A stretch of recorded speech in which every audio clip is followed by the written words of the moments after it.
I'm told that we have a very short time before. Yes, it's good. Okay, I'm told that we have a very short time before our delegation will need to leave for the airport. So I want us to go straight in a recap of our meeting. I want to just thank you, members of the press, for being here and to help me welcome and to thank our EU delegation. We have, as you know, we have visiting us with us today. We have Her Excellency Haja Labib, the EU Commissioner for Equality, Preparedness and Crisis Management. And of course, we also have with us Ambassador Escola, Ambassador of the EU, of the European Union here in Jamaica. And Ambassador Celie Monteith is joining us, our Permanent Secretary at the Ministry of Foreign Affairs and Foreign Trade. And we just had a short but comprehensive opportunity on behalf of the Prime Minister and the Minister of Foreign Affairs and Foreign Trade to thank the EU delegation for the amazing work that they have been doing in supporting Jamaica. They were on the scene very early, and it's several countries so far of the EU delegation that they are here, they are on the ground, they are delivering support in the areas of greatest need: field hospitals, generators, logistical tracking systems, and every type of supply that is needed by the most hard-hit communities in the parishes that are quite devastated at this time. We expect to move from rescue and relief to rebuilding, and the partnership will continue throughout this process. We're very grateful to have the Commissioner here, and we'll ask Commissioner to say a few words of the continued partnership with the European Union. Thank you very much, Minister Audrey Marks. It's a real pleasure and an honor to be with you, and I would like to start by expressing my deepest solidarity and sympathy with the people of Jamaica and with our neighbors also in Cuba, Haiti, Dominican Republic and the Bahamas, whose lives were torn apart by Hurricane Melissa. My heart goes out to all those who lost their loved ones, to the injured, and to everyone who lost homes and livelihoods. In just a few hours, Melissa destroyed what many built over a lifetime.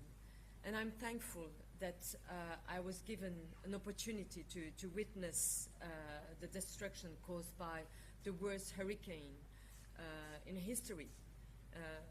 I'm still very, very much impressed by what I saw. It was truly heartbreaking. And I would like also to acknowledge the remarkable resilience and leadership shown by the government of Jamaica in responding to this crisis. Your effort to coordinate relief and protect affected communities are really commendable. This disaster did not destroy your courage or your determination to rebuild, and the European Union stands with you in this dark hour. And we will stay with you through our long-standing commitment to the region.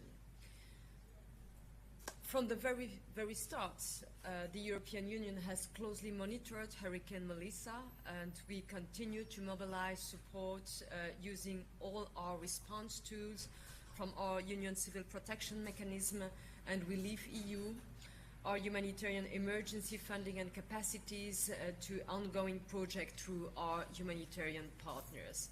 So far, 6 member states, France, Luxembourg, Spain, Belgium, Germany and the Netherlands, have stepped up with concrete offers of assistance through the Union Civil Protection Mechanism following Jamaica's request for assistance. This support includes clean water and sanitation kits, shelter, emergency equipment, tools, protective gear, and even a fully equipped emergency medical team with a field hospital established in Falmouth and to the most affected areas. And to help assess the damage and guide response effort, the EU Copernicus satellite system is producing detailed maps of the worst hit areas in Jamaica, but also in Haiti and in Cuba. And we are also organizing EU humanitarian air bridge flights to deliver essential supplies to our partners on the front line. And we stand ready, of course, to release EU emergency stocks if needed. The EU has also mobilized 5 million euros in emergency funding to meet the most urgent needs. And this includes 2 million euros for Jamaica, 2 million for Cuba, and 1 million for Haiti to help families rebuild, restore basic services, and recover their livelihood. And also today, I'm pleased to announce an additional 1,250,000 euros to support the Red Cross response in Cuba and Jamaica. This includes funding to combat the outbreak of arboviruses in Cuba in areas hit by the hurricane. Earlier today, I met with our partners with whom we have been working day and night to help those hit hardest, bringing shelter, medical care, and essential supplies to those in need. And I have to say that their courage and dedication shine a light of hope, and I want to pay tribute to their extraordinary work, their compassion, and their commitment to saving lives and reducing suffering. We have stayed in constant contact with our EU delegations in Barbados also, Jamaica, Haiti, and Cuba, along with our EU ECHO colleagues in the fields and national authorities to support preparedness and early action.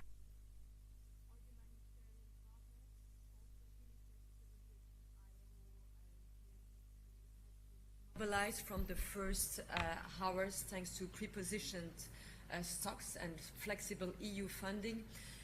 Yesterday I was just in Panama. Finally.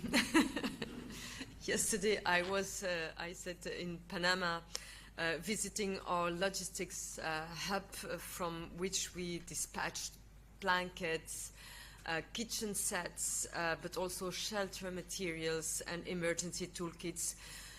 So far, 64 tons have already been distributed.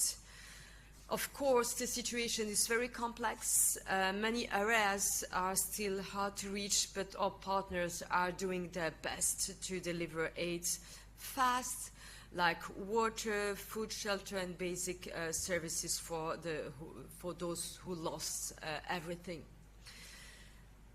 To conclude, I have to say that this is European solidarity at its best.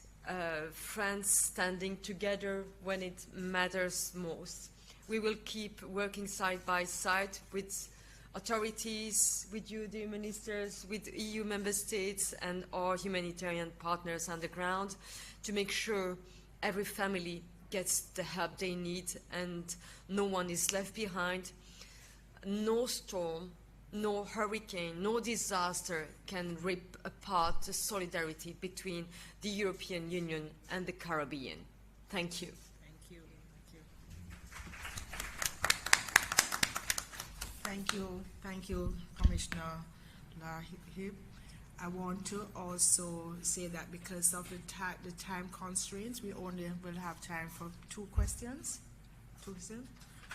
None right away. Good comprehensive report. So we can say thank you very much for coming. And let me just specially thank you, Commissioner. Really.